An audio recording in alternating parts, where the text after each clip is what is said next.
हरि आ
ब्रह्मा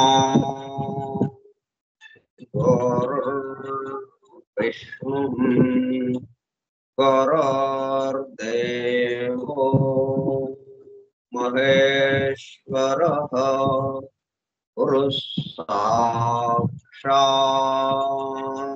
परं ब्रह्म तस्मै श्री गुरवे नमः।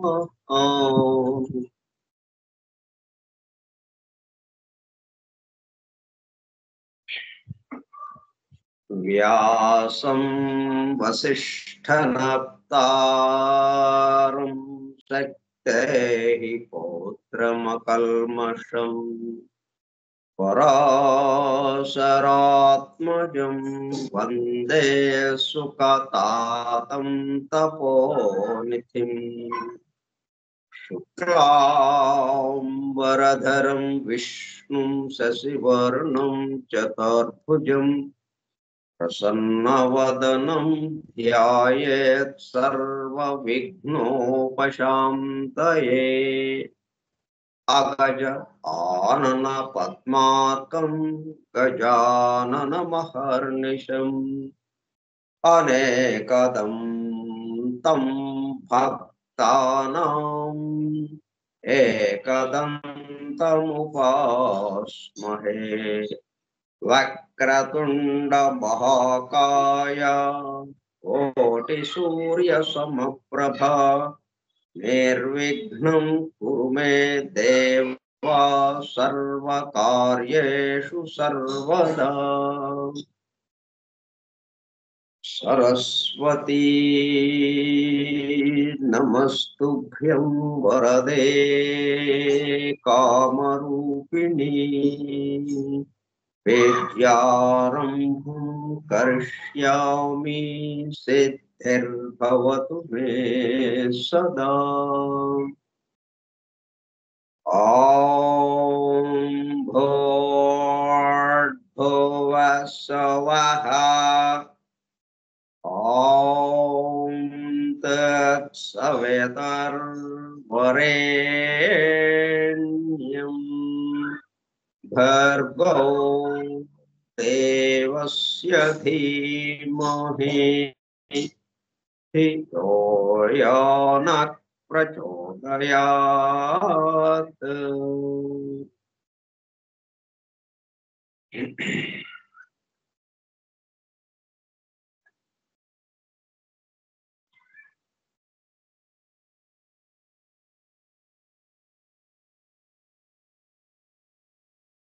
వాసుదేవ కార్యక్రమ పరిచయ పత్రము.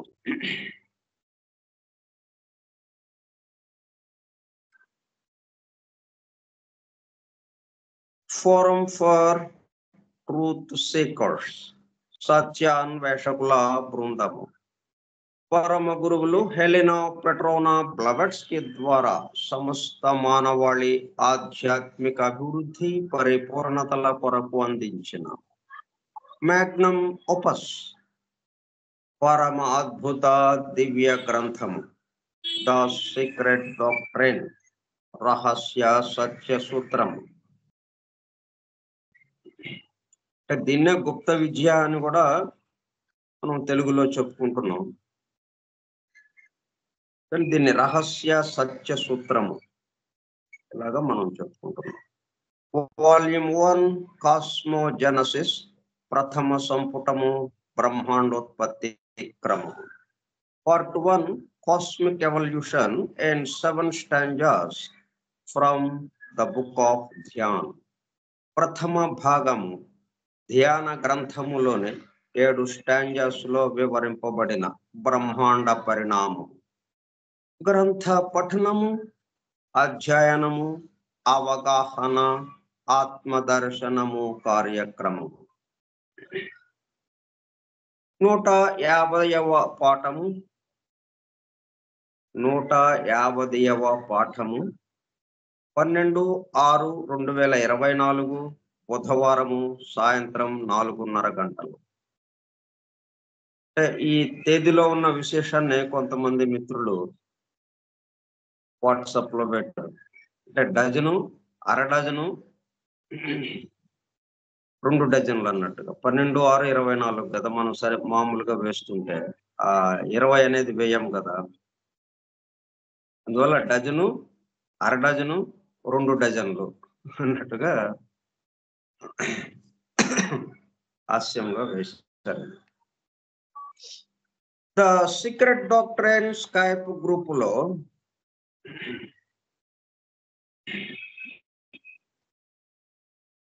అర డజను, డజను, 2 డజన్లు ఎక్కడికక్కడ మల్టిపుల్ అవుతుంది, రెట్టింపు అవుతుంది. సృష్టి కూడా అట్లాగే రెట్టింపు అవ్వడం, దానికి సంకేతంగా కూడా ఉంది. ద సీక్రెట్ డాక్ట్రైన్ స్కైప్ గ్రూపులో సుదూర ప్రాంతాలలో ఎవరింట్లో వారు హాయిగా విశ్రాంతి తీసుకుంటూ ఏకకాలంలో ఒకేసారి ఏమి చేస్తున్నాము, వింటున్నాము. ఏమి వింటున్నాము? శాస్త్ర సాంకేతిక రంగములలో ఎంతో వేగముగా పురోగమిస్తున్న ప్రస్తుత కాలంలోనే మానవాళి అదే వేగముతో ఆధ్యాత్మిక రంగంలో కూడా పురోగమించుటకు వీలుగా ప్రపంచంలోని అన్ని జాతుల మతముల పవిత్ర గ్రంథములలో పొడుపు కథల రూపంలో అర్థము అయి అవనట్లుగా ఉన్న సృష్టి రహస్యములను, సృష్టి అమరిక కూర్పును బహిర్గతం చేసి మానవాళికి అందించి వాటి అవగాహన ద్వారా ఆత్మ దర్శనము పొందుట అను దివ్య ప్రణాళిక అమలు పరచబడుటకు పరమ గురువులు మేడం హెలెనా పెట్రోనా బ్లవెట్స్కీ ద్వారా అత్యద్భుతముగా అందించిన ద సీక్రెట్ డాక్ట్రైన్ గ్రంథంలో బాహాటముగా ఇవ్వబడిన అతి నిగూఢములైన సృష్టి రహస్యములు, వాటి మూలము, గ్రంథ హృదయమును చేరు పద్ధతులు తెలుసుకోవాలనే తీవ్ర ఇచ్ఛతో, తపనతో సత్యాన్వేషణలో భాగముగా ఎన్నో నిగూఢ విషయములను మరింత లోతుగా తెలుసుకుంటూ సత్యమును చేరు ప్రయత్నంలో మనమందరము ఇక్కడ చేరాము. దానితో పాటు ఆధునిక విజ్ఞానము యొక్క దృష్టి పథము నుండి తప్పిపోయిన తత్వ దర్శన అన్వేషణలో. ఇది ఎక్కడది? దివ్య జ్ఞాన Prabodhini, text book of theosophy, గడ్బెటర్ రాసిన గ్రంథంలోనే మొట్టమొదటి వాక్యం ఇది. తప్పిపోయిన తత్వ దర్శన అన్వేషణలో అనగా సత్యాన్వేషణ కొరకు కూడా ఈ గ్రంథము దగ్గరకు వచ్చాము. The true student of the secret doctrine is a Jnana Yogi అని మేడం బ్లవెట్స్కీ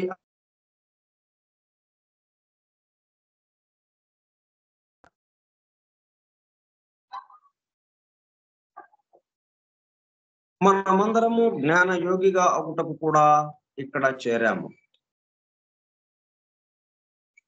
గత 2 సంవత్సరముల 8 నెలల కాలము పాటు ద సీక్రెట్ డాక్టర్ గురించి తెలుసుకోవడానికి ప్రయత్నించిన మనము ప్రస్తుతము ఇక్కడ చేరి ద సీక్రెట్ డాక్టర్ ను తెలుసుకుంటూ ఆపై సమస్త విశ్వముగా రూపుదాల్చిన ద సీక్రెట్ డాక్టర్ యందు ప్రవేశించి ద సీక్రెట్ డాక్టర్ గా స్వస్థితి యందు మేల్కాంచుటకు చేస్తున్న చిరు ప్రయత్నమే ఈ కార్యక్రమము. ఈ దివ్య జ్ఞాన మహాయజ్ఞ కార్యక్రమంలో పాల్గొని చెవియొగ్గి వినుచున్న అనగా ఒళ్ళంతా చెవులు చేసుకుని వినుచున్న ప్రియ సత్యాన్వేషక సోదర శ్రోతలందరకు నమస్కారం. అని బెసెంట్ ద్వారా ప్రసాదింపబడిన universal prayer invocation. O hidden life vibrant in every atom, oh hidden light shining in every creature, oh hidden love embracing all in oneness, may each who feels himself as one with thee know he is also one with every other.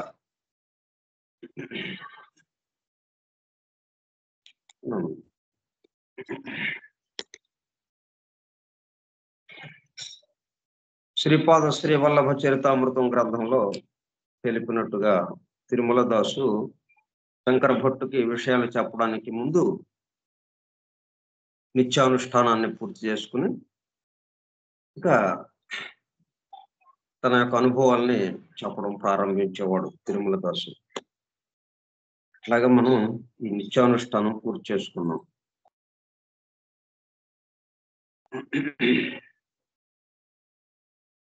మనం stanza 1లోనే 1వ స్టాంజాలోని మొదటి స్టాంజాలోని 8వ శ్లోకంలో ఉన్నాము.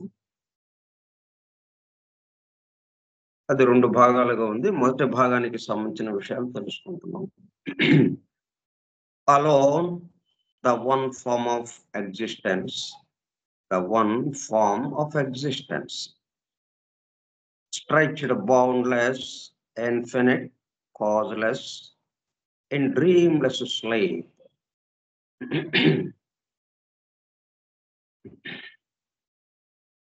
అంటే ప్రళయ స్థితికి వెళ్ళేటప్పుడు కల్లా 1 ఫామ్ అయిపోయింది,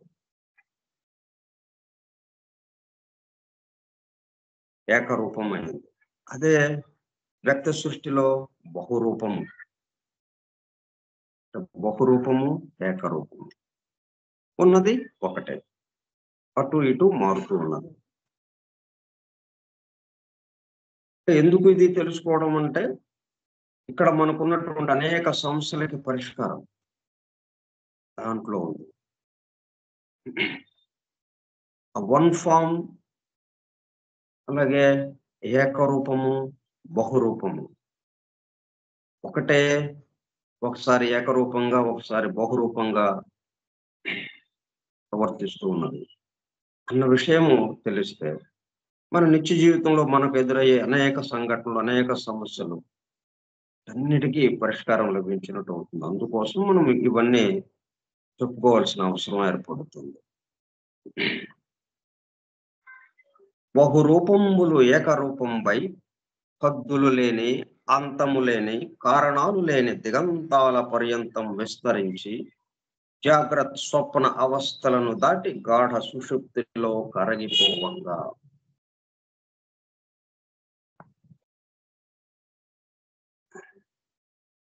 దానికి సంబంధించి కామెంటరీ మేడం బ్లవెట్స్కీ ద్వారా ఇవ్వబడినటువంటి ఆ వ్యాఖ్యానాన్ని మనం చూస్తున్నాం. ఆ వ్యాఖ్యానంలో ఫుట్ నోట్ ఒకటి వచ్చింది సందర్భం. అంటే ఇది ప్రింట్ చేస్తుండగానే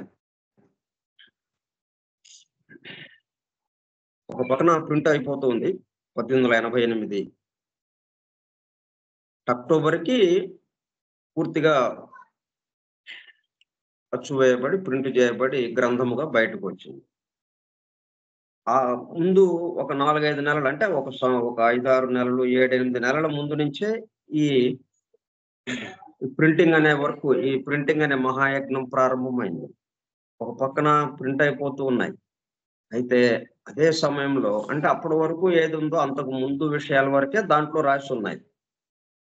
మళ్ళీ ఈ ప్రింట్ అవుతున్న సందర్భంగా జరుగుతున్న సంఘటనలు కూడా దాన్ని కూడా తీసుకుని దీంట్లో చేర్చడం అనేది చాలా గొప్ప విషయం అది.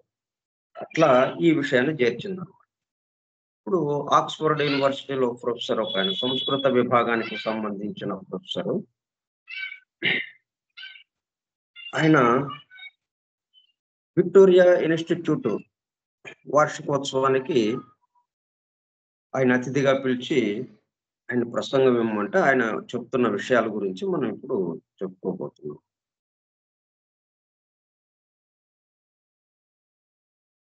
ఒరిజినల్లీ ఇది sir Monier Williams, warden professor of Sanskrit at Oxford, ఆయన చెప్తున్న మాటలన్నమాట. ఆయన ఆ రోజున ఉపన్యాసంలోని కొన్ని విషయాల్ని దీంట్లో చేర్చారు. ఎందుకంటే అంటే అప్పుడున్నటువంటి ఆలోచన విధానం, ఆలోచన ధోరణులు, ఈ ఆధ్యాత్మిక విషయాల పట్ల, ఈ సృష్టికి సంబంధించిన విషయాల పట్ల, అలాగే తూర్పు జ్ఞానానికి సంబంధించి వాటి పట్ల ఎటువంటి ఆలోచన విధానం ఉందో అది ఈయన ద్వారా మనకి తెలుస్తూ ఉన్నది. అయితే అది ఎంతవరకు వాస్తవమో ఎంతవరకు కాదనేది కూడా మనకి ఇక్కడ అర్థమవుతుంది. Originally Buddhism set its face against all solitary asceticism. ఒక్క మాటలో బుద్ధిజం గురించి అంటే బుద్ధుని యొక్క బోధనలు వాటి సారాంశాన్ని ఒక్క మాటలో చెప్పాడు. ఏమని?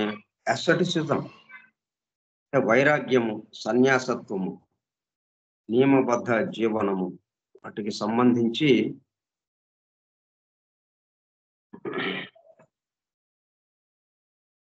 sets face against all solitary asceticism అంటే ఒంటరిగా ఏకాంతంగా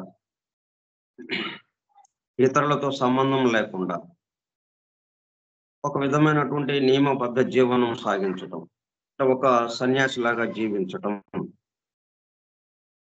వైరాగ్యంతో ఒంటరిగా ప్రజల నుండి దూరంగా ఏకాగిగా బ్రతకటం అంటే సాలిటరీ అసెటిసిజం అంటే ఆ అర్థం వస్తుంది మనకి. ప్రజల నుండి దూరంగా ఏకాకిగా బ్రతుకు వ్యక్తి సాలిటరీ అంటే. అసెటిసిజం వైరాగ్యం, సన్యాసత్వం, నియమబద్ధ జీవనం. ఇట్లా ప్రజలకి దూరంగా, సమాజానికి దూరంగా, ఒంటరిగా ఏకాంతంగా ఒక సన్యాసిగా జీవించడం అనేది అది వ్యతిరేకించింది బుద్ధిజం అంటాడు. Buddhism set its face against all solitary asceticism to attain sublime heights of knowledge. ఇంకా విషయాలు ఉన్నాయి, చాలా ఉన్నాయి. వాటిని ఇంకా ఆపేసేసి మళ్ళీ ఆ చివరగా చెప్పింది ఏదైతే ఉందో టు అటైన్. ఎందుకు ఇది ఇట్లాగా జీవించడం? To attain Sublime heights of knowledge అంటే అత్యున్నతమైనటువంటి జ్ఞాన దశ ఏదైతే జ్ఞానం ఏదైతే తురియావస్థకు సంబంధించినటువంటి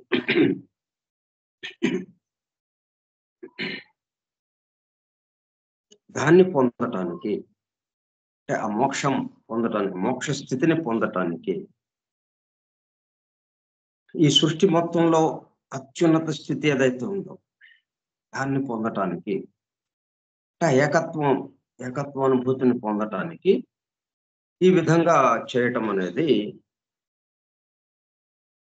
దానికి ఈ విధంగా చేయటము ఎట్లా? ఏకాంతముగా, మానవాళికి దూరంగా, ప్రజా సమూహానికి దూరంగా, సమాజానికి దూరంగా, ఏకాంతంగా ఒక సన్యాసిలాగా బ్రతకడం అనేది. దేనికోసం బ్రతుకుతున్నాడు? మోక్షాన్ని పొందటం కోసం. అటువంటి స్థితిని బుద్ధిజం వ్యతిరేకించింది, బౌద్ధ మతం వ్యతిరేకించింది.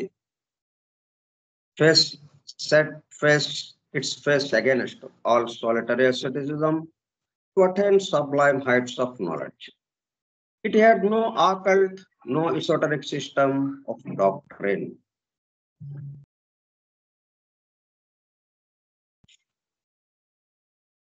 Withheld from ordinary men. అక్కడక్కడ మాటలు కొన్ని మాటలు తీసుకుని ఇక్కడ ఇవ్వటం జరిగింది అన్నమాట. It had no occult, no esoteric system of doctrine.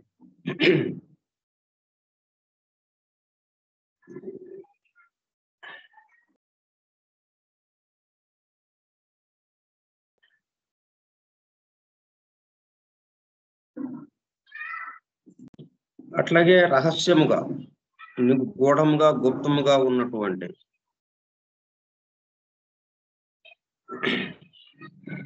No esoteric system of doctrine, అది కూడా లేదు. అది ఒకటి. అంటే బాహ్యంగా ఉన్న విషయాలతోనే నిండి ఉన్నది అన్నది ఒకటి. నిగూఢముగా రహస్యముగా దాగి ఉన్నది ఏదైతే ఉందో, అంటే బాహ్యంగా ఉన్నదంతా ఎప్పుడు మన పంచేంద్రియాలకి అందేది ఏదైనా కానీ అది బాహ్యంగా పరిమితముగా ఉండేది.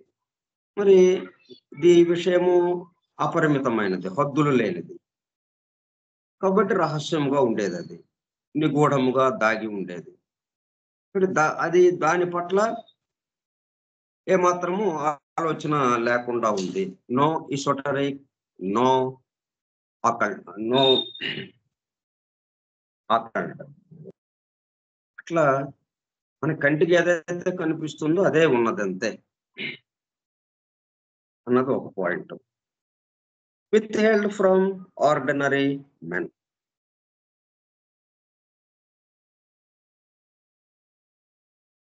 సామాన్య మానవులకి, ప్రజాబాహుళ్యానికి అందించేది ఇట్లాగా బాహ్యంగా ఉన్న విషయాలు మాత్రమే అందింపబడుతుంది. రహస్యముగా ఉన్న విషయాలు ప్రజాబాహుళ్యానికి దూరంగా ఉంచడం జరిగింది. వాళ్ళకి అందకుండా, వాళ్ళకి అందనీయకుండా, విత్హెల్డ్, వాళ్ళకి అందకుండా నిలుపుదల ఉంచేసి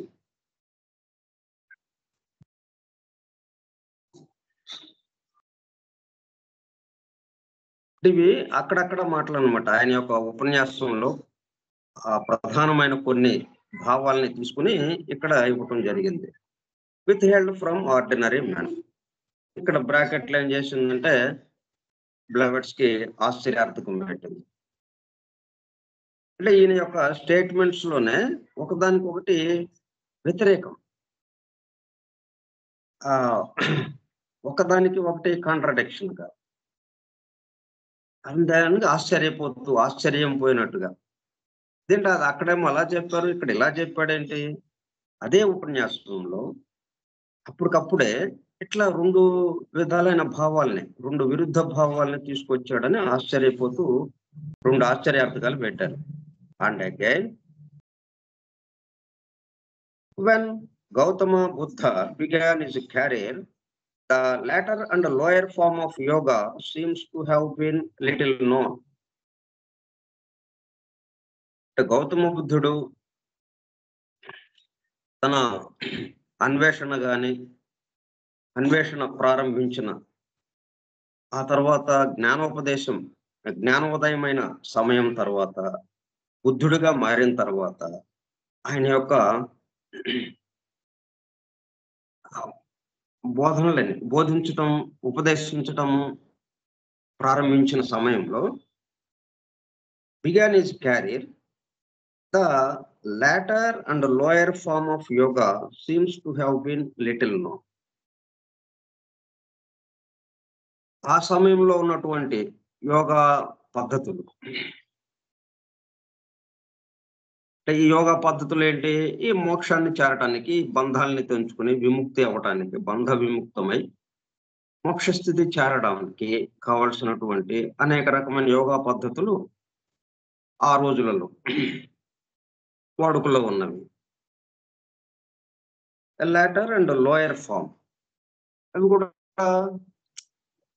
దిగువ స్థాయికి సంబంధించినవిగా, ఆ పద్ధతులు కూడా చాలా దిగువ స్థాయికి సంబంధించినవిగా ఉన్నాయి. Seems to have been little known.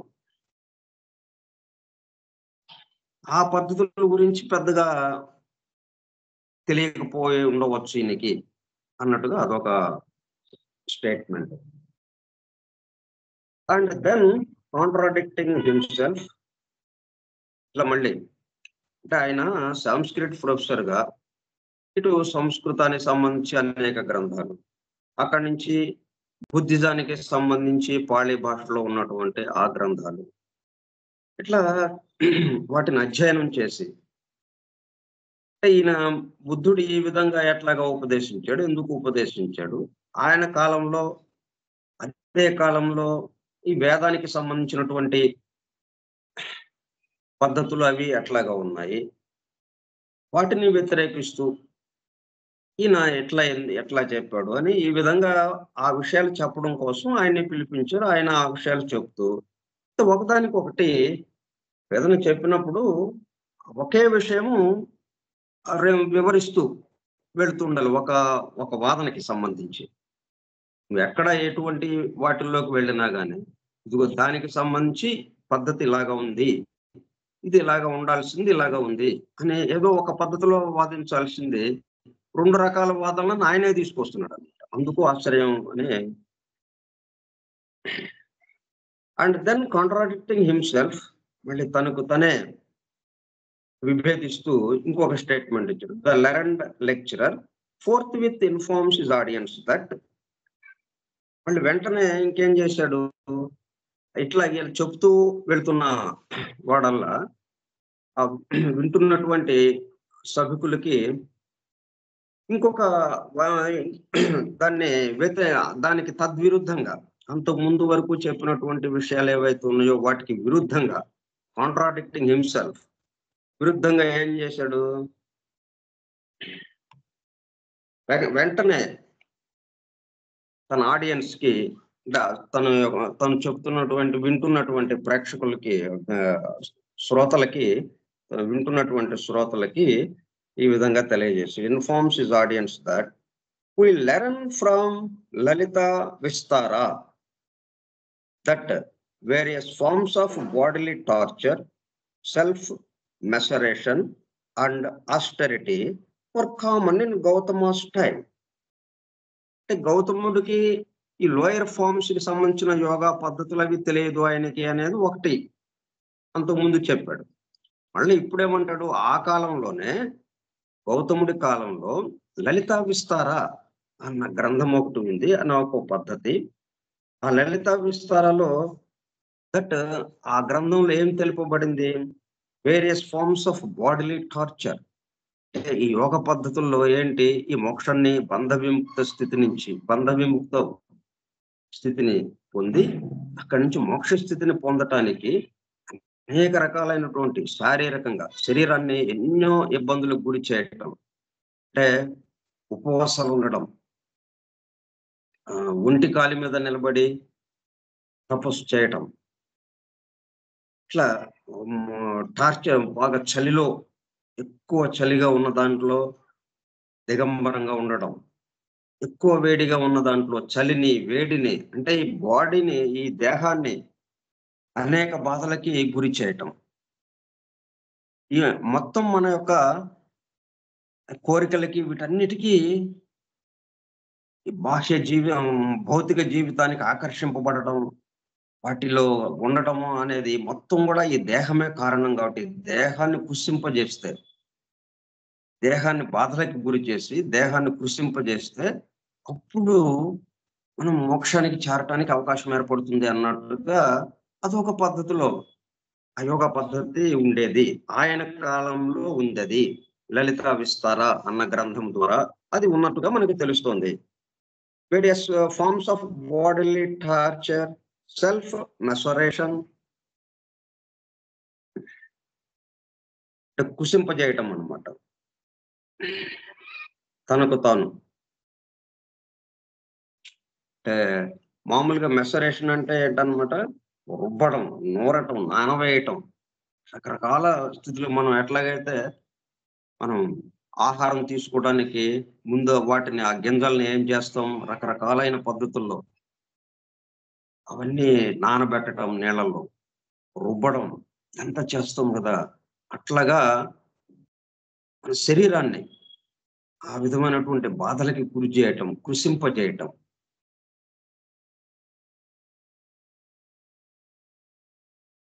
And austerity అంటే కాఠిన్యంతో, క్రౌర్యంగా అన్నమాట. కఠినమైనటువంటి తపస్సు అన్నమాట. అదే ఒంటి కాలు మీద తపస్సు చేయటం, గాలి పీల్చకుండా ఎక్కువ సేపు ఉండడం, ఈ రకరకాలు తలకిందులుగా తపస్సు చేయటం. ఇటువంటి పద్ధతులతో ఉన్నటువంటి యోగము ఒకటి, యోగ పద్ధతులు ఆయన కాలంలో ఉన్నాయి అని చెప్పి మళ్ళీ అంతకుముందేమో ఆయనకి తెలియదు గౌతముడికి అన్నట్టుగా అక్కడ చెప్పాడు అంతకుముందు. మళ్ళీ ఆయనే అదే ఉపన్యాసంలో తన ఉపన్యాసాన్ని కొనసాగిస్తూ వెంటనే మళ్ళీ మార్చేశాడు దాన్ని. అప్పటి కాలంలో ఇదిగో ఈ విధమైనటువంటి యోగా పద్ధతులు ఉండేవి అని చెప్పాడు. Common in Gautama's time. చాలా ఎక్కువ మంది దాన్ని అనుసరిస్తూ ఉండేవాళ్ళు. ఆధ్యాత్మిక విషయము, దైవాన్ని చారటము, ఏకత్వానుభూతి, ఆత్మదర్శనం ఇటువంటివి కావాలంటే ఇదిగో ఇట్లాగా అతి కఠోరమైనటువంటి తపస్సు చేయాలి, కఠోరమైన పద్ధతుల్ని అనుసరించాలి అన్న ధోరణి ఎక్కువగా అప్పుడు ఉండేది. ఆయన టైం గౌతమస్ టైం, గౌతముడు ఉన్న కాలంలో ఇది దేశవ్యాప్తంగా ఉన్నది. మళ్ళీ ఇక్కడ కూడా ఆశ్చర్యార్థకం పెట్టారు. ఇదేంటి మరి అక్కడేమో తెలియదన్నాడు, ఇక్కడేమో తెలుసు అంటున్నాడు, ఉన్నది అంటున్నాడు. But the lecturer seems quite unaware that this kind of torture and self-maceration is precisely the lower form of yoga, Hatha Yoga, which was little known and yet so common in Gautama's time.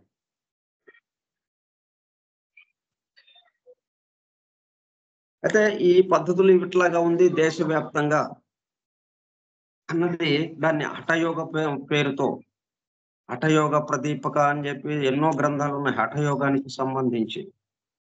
హఠయోగము అంటే శరీరాన్ని బాధలకి గురి చేయటం, కృషింపజేయటం. అటువంటి పద్ధతులు చాలా ఎక్కువగా ఉండేవి. దాన్ని హఠయోగము అనే పేరుతో చాలా మంది అనుసరిస్తుండేవాళ్ళు. Common in Gautama's time. ఆ విధంగా ఆయన ఇట్లాగా ఉండేవి.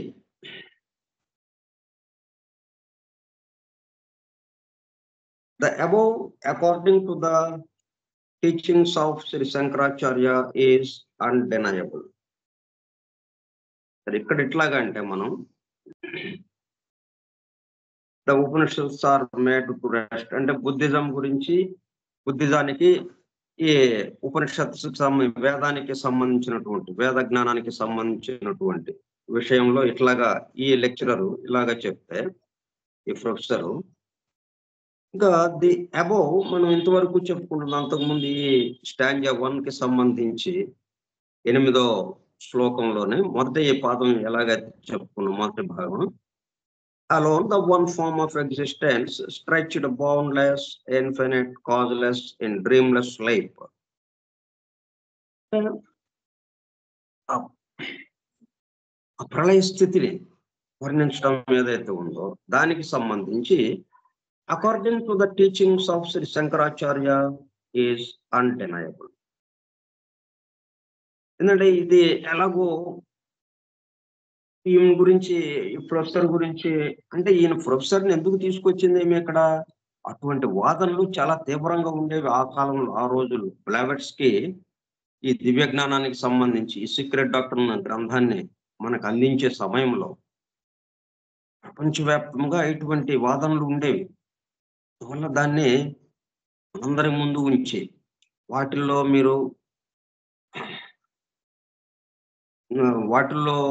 ఆ వాదనల జోలికి వెళ్ళి గందరగోళ పడకుండా ఉండటం కోసం మనకి ఇలాగ ఉంటాయి. మీరు దాని గురించి ఎక్కువగా మనం ఆలోచించక్కర్లేదు. మనం ఆలోచించాల్సింది ఎటువంటి వాదనలున్నా ఆ 2 వాదనలంటే వాదన అంటేనే 2 అభిప్రాయాలు. 2 భిన్నమైనటువంటి అభిప్రాయాలు. ఒకే అభిప్రాయం అంటే వాదనతో పని లేదు గదా! అవునండి, అవునండి అనుకుంటాం మనం. ఒకళ్ళు చెప్తారు ఇట్లాగా అండి అని. ఆ! అవునండి. అదంతే అని అవతల వాడు కూడా చెప్తాడు. ఇంకా అక్కడ వాదనేముంది? కానీ వాదనేంటి? వీడు ఒకటి చెప్తే కాదండి అది పూర్తిగా తప్పది. ఇది ఇట్లాగా ఉంటుంది అని ఇంకొకడు చెప్పాడనుకోండి. ఇక వాడికి అనుకున్న దానికి సపోర్ట్‌గా ఉండటం కోసం వాడు ఏదేదో చెప్తుంటాడు. యువతల వాడు వీడు దానికి సపోర్ట్‌గా ఉండటం కోసం వీడేదేదో చెప్తుంటాడు. ఇట్లాగా వాద ప్రతివాదాలు పెరిగిపోతుంటాయి. అసలు విషయం మరుగున పడిపోతుంది. మన యొక్క లక్ష్యం ఏంటి? దైవానుభూతిలోకి వెళ్ళటానికి. ఇన్ని రకాలు ఉంటాయి. మనం ఎంతమంది జీవులున్నారో అన్ని రకాలైనటువంటి పద్ధతులకి అవకాశం ఉంది. సృష్టే అనేకత్వానికి సంబంధించింది. ఒక భిన్నత్వానికి సంబంధించింది. కాబట్టి అందరికి ఒక్కటే అన్నది కాకుండా ఎవరిది వాళ్ళదే, ఎవరి దారి వాళ్ళదే. ఎందుకంటే మనం వృత్తం గీసామంటే కేంద్రం నుంచి ఎటువైపు గీత గీసినప్పటికి వ్యాసారం మనకి అట్లా కేంద్రానికి చేరడానికి వందల, వేలు, లక్షల మార్గాలు ఉంటాయి. వృత్తం మీద నుంచి ఆ పరిధి నుంచి కేంద్రానికి చేరడానికి లక్షల మార్గాలు. కాబట్టి ఇది ఒక్క మార్గమేనండి. ఇయన్ని కాదు తీసేయండి అంటే కుదరదు కదా! కాబట్టి అన్ని రకాల వాదనలు వస్తుంటాయి. ఆ వాదనల జోలికి వెళ్ళకుండా మీరు ఆ రకరకాల వాదనలని సమన్వయం చేసుకుంటూ కేంద్రం మీద దృష్టి పెట్టి కేంద్రానికి చేరటం. అట్టుగా మనకి గందరగోళ పడకుండా ఉండటం కోసం ఇటువంటివి కొన్ని అక్కడక్కడ మనకి వివరించారనమాట. అట్లాగే ది అబోవ్ ఇప్పుడు మనం మొదటి భాగానికి ఇంతవరకు చెప్పుకున్నటువంటి వ్యాఖ్యానం ఉంది. ఆ వ్యాఖ్యానానికి సంబంధించి the above according to the teachings of Shri Shankaracharya is undeniable. మనం ఏదైతే చెప్పుకున్నామో ఇప్పటిదాకా అంటే ఈ ప్రొఫెసరు చెప్పిన మాటలు కాకుండా అంతకు ముందు వరకు మనం ఏదైతే చెప్పుకున్నామో అవి ఈ శంకరాచార్యుల వారి యొక్క ఉపదేశాలు గూడా, ఆయన యొక్క బోధనలు గూడా దీన్ని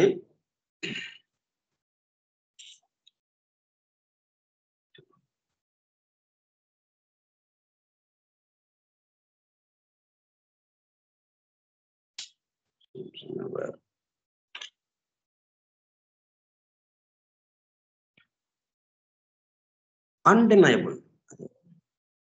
డినయబుల్ అంటే వ్యతిరేకించటం, లేదంటాం. కానీ అన్‌డెనయబుల్.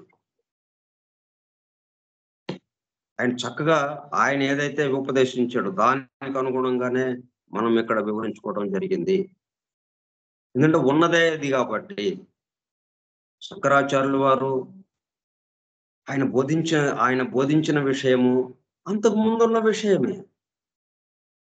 కాపోతే ఇప్పుడు ఈ కాలానికి తగినట్టుగా మనకు అర్థమయ్యేటట్టుగా రాబోయే కొన్ని వందల, వేల సంవత్సరాలకి వీలుగా ఆయన బోధించి వెళ్లారు. కాబట్టి ఆయన దీన్ని అంగీకరించారు అన్నట్టుగా, వ్యతిరేకించలేదు అన్నట్టుగా మనం చెప్పుకోవచ్చు. దానికి సంబంధించి ఫుట్ నోట్ కూడా ఇచ్చారు. It is even argued that all the 6 darshanas, schools of philosophy, షడ్దర్శనములు అంటాము.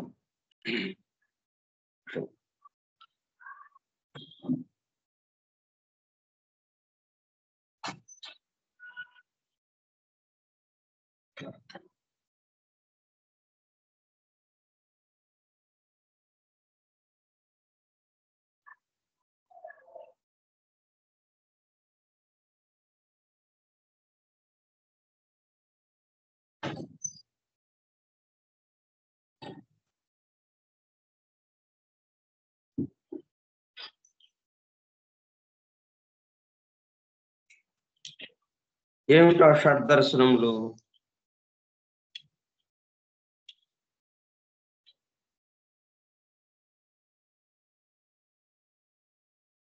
మనం అంతకుముందు వేదాంగాలు చెప్పుకున్నాం. ఛందస్సు, కల్పము, వ్యాకరణము, శిక్ష, జ్యోతిషము, నిరుక్తము అని వేదాంగములు. షడ్దర్శనములు మనం చెప్పుకున్నాం అంతకుముందే. పూర్వమీమాంస, ఉత్తరమీమాంస, సాంఖ్యము, యోగము, న్యాయము, వైశేషికము.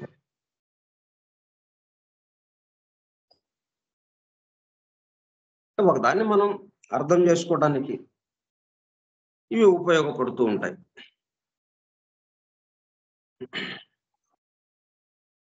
It is even argued that all the 6 darshanas, the schools of philosophy, show traces of Buddha's influence, being either taken from Buddhism or due to Greek teaching. See Weber, Max Muller, etc. వీళ్ళు దీన్ని పాశ్చాత్యులు ఏం చేశారంటే, ఇది భారతదేశానికి ఉన్నటువంటి ప్రాచీనమైన విజ్ఞానం ఏదైతే ఉందో, ఆ వేద జ్ఞానం, దాన్ని ప్రాచుర్యంలోకి తీసుకొచ్చారు, ప్రపంచవ్యాప్తం చేశారు. కానీ కొంతమంది ఏం చేశారంటే వ్యతిరేక పద్ధతిలో, మ్యాక్స్ ముల్లర్ కానీ వెబర్ కానీ ఏమంటున్నాడు, all the 6 darshanas schools of philosophy, వేదాన్ని మనం, వేదము అని ఏదైతే ఉందో తెలుసుకోదగినది, ఏది తెలియబడితే సర్వము తెలియబడుతుందో దాన్ని తెలుసుకోవడానికి 6 రకాలైనటువంటి శాస్త్రాలు ఉన్నాయి మనకి. 6 రకాల శాస్త్రాలు. అవి మనం ఇప్పుడు చదువుకున్నటువంటి పూర్వమీమాంస, ఉత్తరమీమాంస, సాంఖ్యము, యోగము, న్యాయము, వైశేషికము.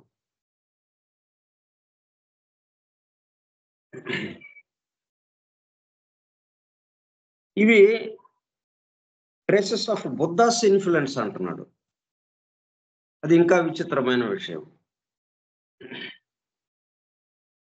అంటే బుద్ధుడి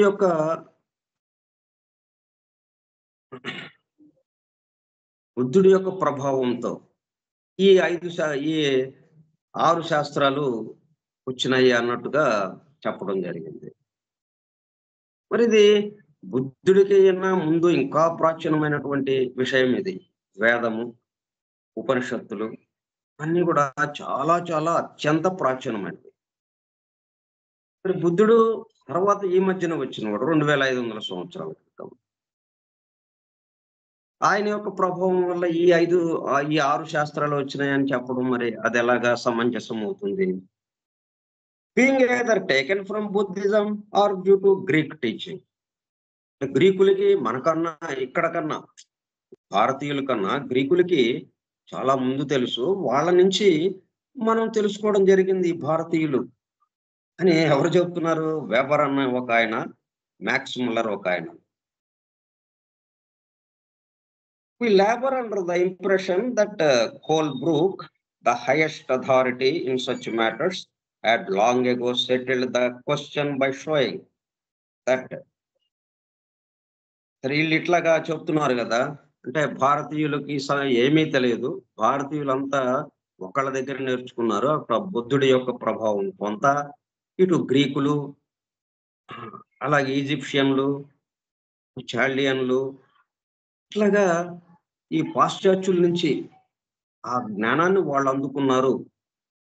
అంతే తప్పితే వీళ్ళు ప్రపంచవ్యాప్తంగా అందరికీ జ్ఞానాన్ని అందించారు. తూర్పు దేశాలు జ్ఞానాన్ని అందించే దేశాలుగా ఉండేవి అన్నదాన్ని కాకుండా, పాశ్చాత్య దేశాలు అంటే సూర్యుడు అస్తమించే దేశాలు, పడమర దేశాలు తూర్పు దేశాలకి జ్ఞానం అందించింది.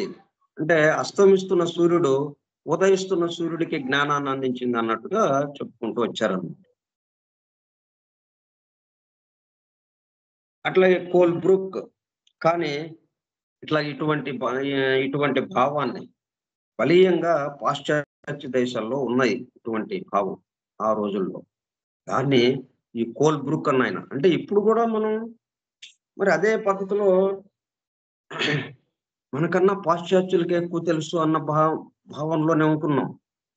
ప్రపంచం ఎక్కువ మానవాళి, ఎక్కువ మంది ఆ భావంలోనే ఉన్నారు. అందుకని ప్రత్యేకంగా ఈ విషయాన్ని ఇక్కడ తీసుకురావాల్సిన అవసరం ఏర్పడింది. నిన్న ప్రింటింగ్ దశలో ఓ గ్రంథం ప్రింటింగ్ చేస్తున్నప్పుడు ఇక అంతకుముందు ఏదైతే రాసి ఉందో ఇక దాన్ని మార్చరు. దాన్ని చేర్పులు, మార్పులు ఉండవు ఇంకా. అది అలాగా కొనసాగుతూ ఆ ప్రింటింగ్ పూర్తయిపోతుంది. కానీ అట్లా కాకుండా ఎంతో జాగ్రత్తగా ఆ విషయాన్ని వెంటనే దీంట్లోకి చేర్చి, ప్రింటింగ్ జరుగుతున్న సమయంలో కూడా చేర్చి మన ముందుంచిందంటే, వీటికి సంబంధించి మనము ఎటువంటి భావాలను ఏర్పాటు చేసుకోవాలి, ఎలాగా మనం దీన్ని అధ్యయనం చేయాలి, ఇట్లాగా అనేక రకాల వాద ప్రతివాదాల్ని మనము ఎలాగా స్వీకరించాలి, దాని పట్ల ఎలాగ మనము స్పందించాలి, అది ఇక్కడ చెప్తూ ఉన్నది. We labor under the impression that Holbrook, the highest authority in such matters, ఇట్లాగా ఆ కాలంలో చాలా మంది దీనికి సంబంధించి ఈ ఆధ్యాత్మిక విషయాలకి సంబంధించి వేద జ్ఞానము, అన్ని బుద్ధిజం, అన్ని మతాల్లోని జొరాస్ట్రియన్, అలాగే బౌద్ధ మతం, ఇట్లా రకరకాల మతాలు ఉన్నాయి. ఆ మతాల్లో ఉన్న విషయము, ఆ పవిత్ర గ్రంథాల్లో ఉన్న విషయం, క్రిస్టియానిటీ, ఇట్లాగా వీటన్నిటిని పరిశీలించిన తర్వాత వాటి గురించి ఎంతో మంది పండితులు ఎన్నో రకాలుగా చెప్తూ ఉంటే, వాటిల్లో ఒక ఆయన ఉన్నాడు, కోల్బ్రూక్ అని. ఆయన the highest authority in such matters. ఇట్లా ఏదన్నా ఎవరన్నా ఇది ఇట్లాగంట కదండి అని అంటే వెంటనే దానికి సమాధానం చెప్పేవాడు. ఇదిగో సమాధానం కూడా ఎట్లాగా, రుజువులతో. ఈ గ్రంథంలో ఇలాగ ఉంది, ఆ గ్రంథంలో అలాగా ఉంది, ఆ గ్రంథంలో అలాగా చెప్పారు అంటే ఆ కాలమాన పరిస్థితుల్లో అక్కడ ఉన్నటువంటి ప్రజా బాహుళ్యం, వాళ్ళ ఆలోచన విధానము అది అలాగా దానికి సరిపోయినట్టుగా ఉందది అని ఎంతో రుజువుతో, ఆధారాలతో చెప్పేవాడు అనమాట ఆయన. అందుకని ఆ కాలంలో ద హైయెస్ట్ అథారిటీగా ఉండేవాడు ఆయన ఈ విషయాల పట్ల. అంతేగాని మ్యాక్స్ ముల్లరు, అలాగే వెబరు, అలాగా ప్రొఫెసర్ ఎవరైతే ఉన్నారో సర్ మోనియర్ విలియమ్స్, ఇట్లా చాలా మంది ఉన్నారు కదా, వాళ్ళందరికన్నా ఎక్కువ అథారిటీగా ఈయన పేరు ఉండేదన్నమాట ప్రపంచవ్యాప్తంగా. Highest authority in such matters had long ago settled the question by sowing. ఇట్లాగా బుద్ధుడి ప్రభావం బుద్ధుడికి తెలియదని ముందు ఒక ఆయనే అంటాం, మళ్ళీ బుద్ధుడి యొక్క ప్రభావము దీని మీద ఉంది. ఇక్కడ యోగా పద్ధతులకి సంబంధించి హఠయోగం అని ఏదైతే ఉందో ఆ పద్ధతులకి ఆ బుద్ధుడి యొక్క ప్రభావం ఉందని, బుద్ధుడి కాలంలోనే అవి జరిగినాయని ఒక పక్కన చెప్పడం. సరే, ఈ మ్యాక్స్ ముల్లర్ అయితే ఇంకా మరీ ఘోరంగా ఇలా మన భారతదేశంలో ఉన్నటువంటి పద్ధతులన్నీ, ఈ జ్ఞానం అంతా ఎక్కడి నుంచి తెచ్చుకున్నారు అనుకున్నారు? గ్రీకుల నుంచి, లేకపోతే బుద్ధిజం నుంచి అన్నట్టుగా చెప్పడం. వీటన్నిటిని ఖండిస్తూ ఆ కోల్బ్రూక్ అన్నాయన నిర్ద్వంద్వంగా చెప్పేశాడు అనమాట. దీంట్లో ఏమాత్రము మనం అనుమాన పడాల్సిన పని లేదు. ఒక పెద్ద స్టేట్మెంట్ ఇచ్చాడు పూర్తి ఆధారాలతో. ఏంటా statement? The Hindus were in this instance the teachers, not the learners. అద్భుతమైనటువంటి వాక్యం ఇది. ద హిందూస్ వర్ అంటే మనకి హిందూ మత ఆంగ్లేయులు మన దగ్గరకు వచ్చేటప్పుడు కల్లా ఇది ఆ సింధు నదిని దాటి సింధుని హిందూ అనుకోవడం, ఏదో మొత్తానికి హిందూ అన్న పదం వచ్చింది. అంతకుముందు మనకు ఉన్నది సనాతన ధర్మం, సనాతనము. ఈ సనాతన ధర్మాన్ని హిందూ ధర్మంగా మార్చారు, పేరు మార్చారు. సరే, దాన్ని అలాగ ఉంచుకుందాం. మనం సనాతన ధర్మంగానే, హిందూ అని వచ్చిన చోటల్లా మనం సనాతనము, సనాతన ధర్మము అని గుర్తుపెట్టుకోవాలి. మనం హిందూ అనేటప్పుడు అదేమైంది, పరిమితంగా చేసేసారు దాన్ని. అన్ని మతాల్లో ఒక మతం ఇది అన్నట్టుగా. ఈ సనాతన ధర్మం అంటే మొత్తం ధర్మానికి సంబంధించింది. సూర్యుడు ఎట్లాగో అందరూ వాడు, ఈ నక్షత్రాలు, ఈ గ్రహగతులు, ఇవన్నీ ఇట్లాగా అందరివో, అట్లాగే అందరికీ సంబంధించిన జ్ఞానం ఒకటి ఉన్నది. అది మతాలకి పరిమితమైన జ్ఞానం కాదు. ఆ మతస్థులకే సూర్యుడు వెలుగుతారా, మరి మిగతా మతస్థులకు వెలగడా సూర్యుడు? ఇట్లాగా మనం సనాతన ధర్మం అనేటప్పుడు కల్లా అందరికీ సంబంధించింది అన్న దాంట్లోకి వస్తుంది. అదే హిందూ అనేటప్పుడు కల్లా హిందూ మతం, క్రిస్టియన్ మతం, బౌద్ధ మతం, ఇట్లాగా రకరకాల మతాల్లో ఇదొక మతం. అట్లా దాన్ని తక్కువ చేసిన వాళ్ళం అవుతాం. అందువల్ల హిందూ అనే పదం వచ్చినప్పుడు మనం దాని పక్కనే సనాతన ధర్మము అన్నది కూడా గుర్తుపెట్టుకోవాలి. సరే, ఈయన ఏమంటున్నాడు కోల్బ్రూక్ అన్నైనా ద హిందూస్ వార్ అంటే హిందూ అనే అనకపోతే అప్పటి కాలంలో మరి హిందువులుగా హిందూ మతముగా ప్రపంచవ్యాప్తంగా గుర్తింపబడ్డది. అందువల్ల ఆ పదం ఉపయోగించాల్సి వస్తుంది. ఆ పదం ఉపయోగిస్తే గాని మిగతా వాళ్ళందరికీ తెలియదు. మళ్ళీ సనాతన అంటే ఎవరికి ఏంటో అది అన్నట్టుగా అయిపోద్ది. మనదేంటంటే మతాతీతము అన్నది. సరే, ఆయన మతానికి తీసుకొచ్చారు వాళ్ళు. సరే, ఆ పదాన్ని ఉపయోగిస్తూ ఆయన ఏం చెప్పాడంటే, the Hindus were in this instance ఇదిగో ఇటువంటి విషయాల్లో దీనికి సంబంధించి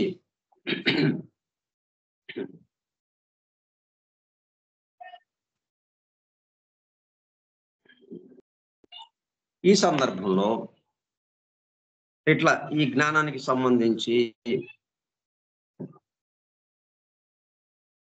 ద టీచర్స్ వాళ్ళు బోధకులు, ఉపదేశకులు.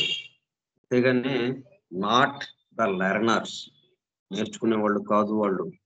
విద్యార్థులు కాదు. విద్యార్థులు మిగతా ప్రపంచ దేశాల్లో ఉన్న మిగతా వాళ్ళు కానీ వాళ్ళు బోధకులుగా ఉన్నవాళ్ళు. Teachers, not learners. అంటే భారతదేశం ఇవ్వటమే గాని తీసుకోవటం లేదు జ్ఞానం విషయంలో. జ్ఞానాన్ని పంచడానికి సిద్ధంగా ఉంది భారతదేశం. ఆ! అట్లా నిర్ద్వంద్వంగా ఖండించాడనమాట ఆయన. కోల్బ్రూక్ అన్నాయన ఉన్న విషయాన్ని ఉన్నట్టుగా నిర్ద్వంద్వంగా చక్కగా చెప్పుకొచ్చాడు. అంటే మ్యాక్స్ ముల్లర్ ప్రభావం ఎక్కువుండేది కొంచెం. ఆయనదేంటి మొత్తాన్ని ట్విల్ట్ చేశాడు. ఇటు పాశ్చాత్య దేశాలకి పెద్దపీట వేస్తూ, భారతీయులు చాలా పేదరికంలో ఉన్నారు. వాళ్ళకి ఏమి తెలీదు. వాళ్ళకి జ్ఞానం గూడా లేదు. ఆ ఉన్న కాస్త జ్ఞానము ఇదిగో ఇట్లా గ్రీకుల నుంచో, ఆ బౌద్ధుల నుంచో, ఎక్కడెక్కడి నుంచో తెచ్చుకున్నారు పాపం వాళ్ళు. మరి నలంద తక్షశిల విశ్వవిద్యాలయం ఉన్న విషయం కూడా ఆయనకి గమనికలో లేకుండా పోయింది. నలంద తక్షశిల ఏమిటి? ప్రపంచవ్యాప్తంగా ఉన్న వాళ్ళకి జ్ఞాన భిక్ష పెట్టినవది. అట్లాగా మనం ఊరికే సందర్భం వచ్చింది కాబట్టి the Hindus were in this instance the teachers, not learners.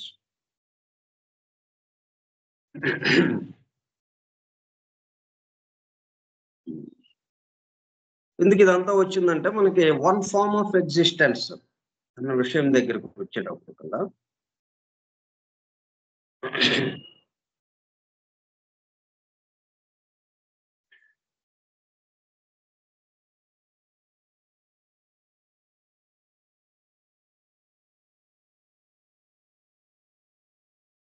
ఇప్పుడు ఇదే ఒకసారి మళ్ళీ గుర్తు చేసుకుందాం ఇది. షడ్దర్శనములు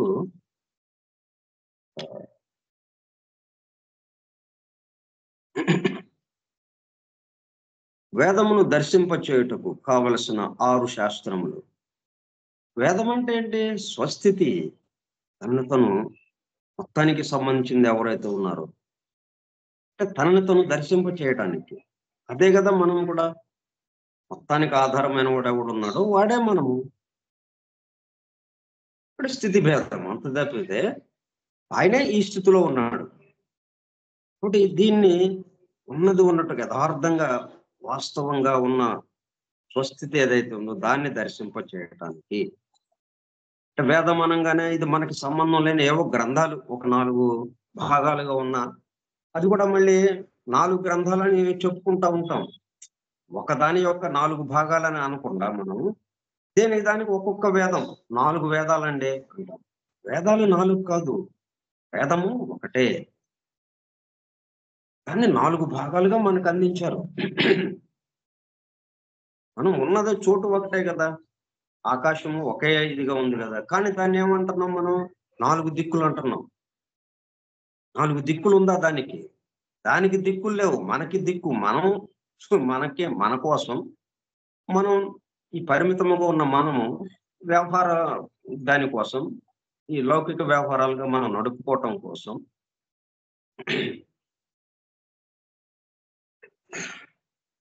అవి 4 దిక్కులుగా మనం పెట్టుకున్నాం. అంటే ఒరిజినల్ వాస్తవంగా అక్కడ దిక్కులున్నాయా? దిక్కు లేదు. మన దిక్కు కోసం అక్కడ దిక్కులున్నాయనుకుంటున్నాం అది. అట్లాగే ఉన్నది వేదము. దాన్ని 4 భాగాలు చేసుకున్నాం. ఎందుకంటే ఒక్కసారిగా మనము మరి 4 వైపులా చూడలేకపోతున్నాం గదా మనం. ఎప్పుడు చూసినా ఒక దిక్కే కదా మనం చూసేది. మిగతా 3 దిక్కులు మళ్ళీ తల తిప్పాలి. మళ్ళీ దేహం మొత్తం తిరగాలి. వెనక్కి తిరగాలి. అడు తిరగాలి. అట్లా ఏకకాలంలో 4 దిక్కుల్ని చూస్తే అది మూడో కన్ను తెరుచుకున్నట్టు అవుతుంది. Eye of Dangma. మూడవ కన్ను తెరుచుకోవటం అవుతుంది. ఆ తెరుచుకోవడానికే ఈ వేదము అనేది ఆ జ్ఞానం అందించడానికి వచ్చింది. దాన్ని 4 భాగాలుగా మనకి వివరించడం జరిగింది. మళ్ళా దాన్ని ఆ వేదమును దర్శింపచేయుటకు 4 భాగాలుగా ఇచ్చినా మనము సమగ్రంగా దాన్ని దర్శించలేకపోతున్నాం. అందుకనే ఇంకా సమగ్రంగా, సంపూర్ణంగా మనము అర్థం చేసుకోవడానికి ఇంకో విభాగంగా 6 శాస్త్రాలుగా మనకు అందించారు. పూర్వమీమాంస, ఉత్తర మీమాంస, సాంఖ్యము, యోగము, న్యాయము, వైశేషికము.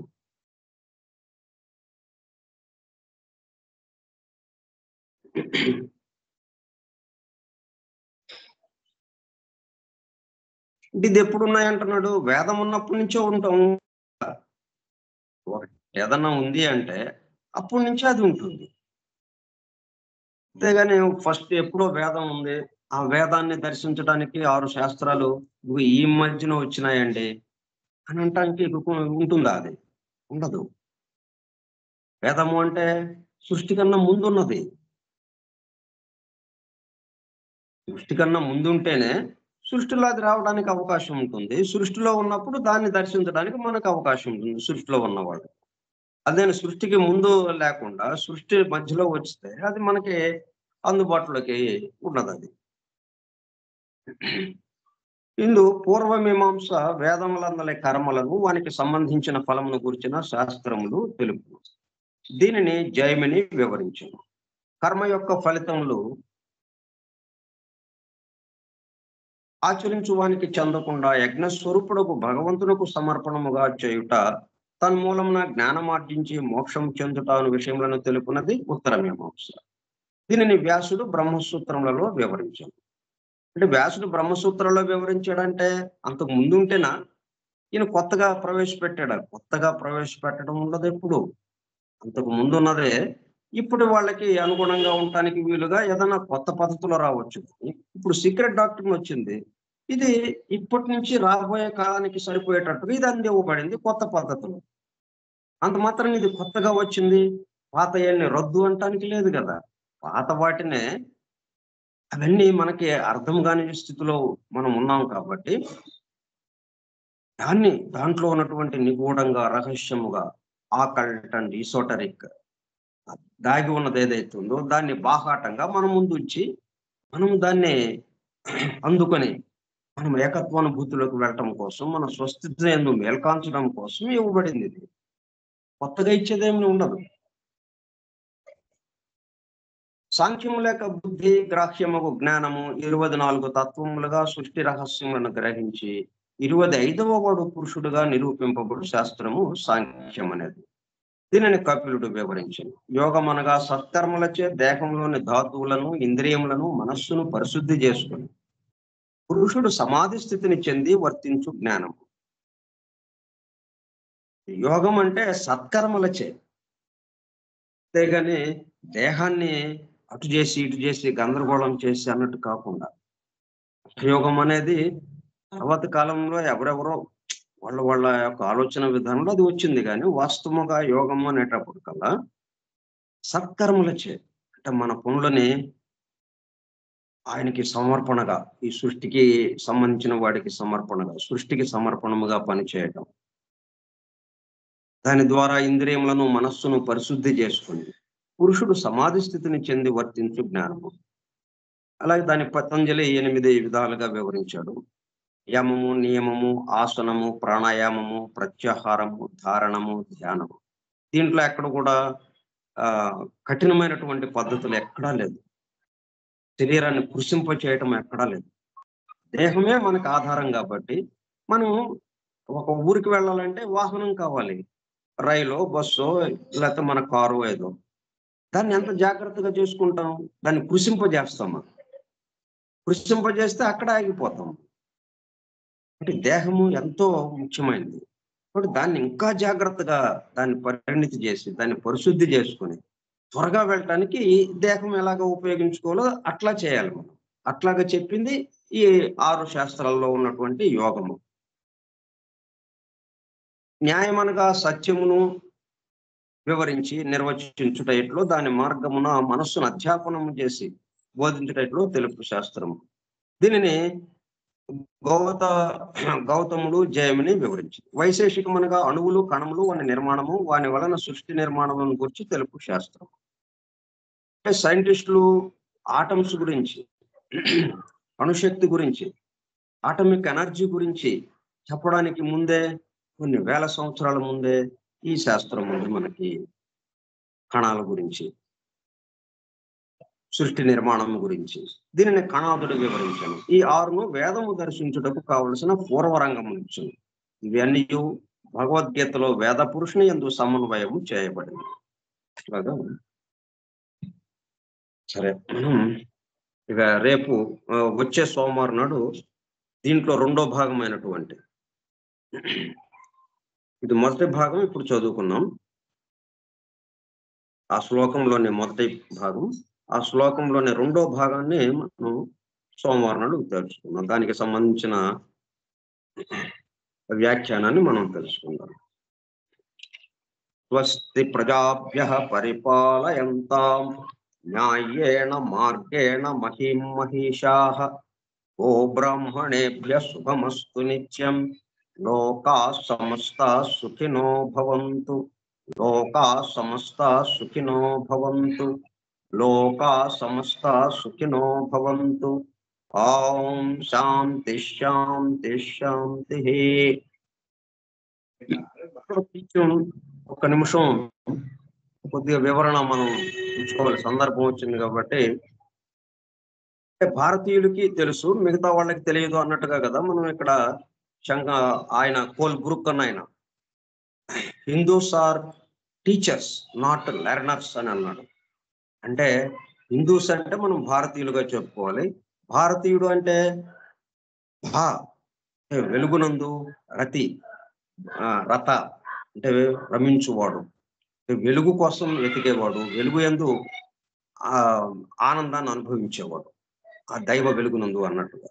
అది ఎక్కడున్నా కానీ, వాడు ఎక్కడైనా కానీ వాడు భారతీయుడు. ఏ దేశంలో పుట్టినా కానీ, భారతదేశంలో పుట్టినా కానీ దానికి వ్యతిరేకంగా ఉన్నవాడు వాడు భారతీయుడు కాడు అన్నట్టుగా ఉంటుంది. కాబట్టి మనం ఒక భారతీయులకే ఈ జ్ఞానం ఉంది, ఇంకెవ్వరికి లేదు మరి అంటానికి కూడా లేదు. మరి ప్రపంచంలోని అనేక ప్రాంతాల్లో ఉండొచ్చు దానికి సంబంధించిన వాళ్ళు. క్రీస్తు సరే, ఆయన కూడా మళ్ళా హిమాలయ పర్వతాలకు వచ్చి కొంత శిక్షణ పొంది తర్వాత తన యొక్క ప్రవచనాన్ని ప్రారంభించాడని ఇది కూడా ఉంది. అట్లా మనకు ఉంటుంది. వాసుదేవ.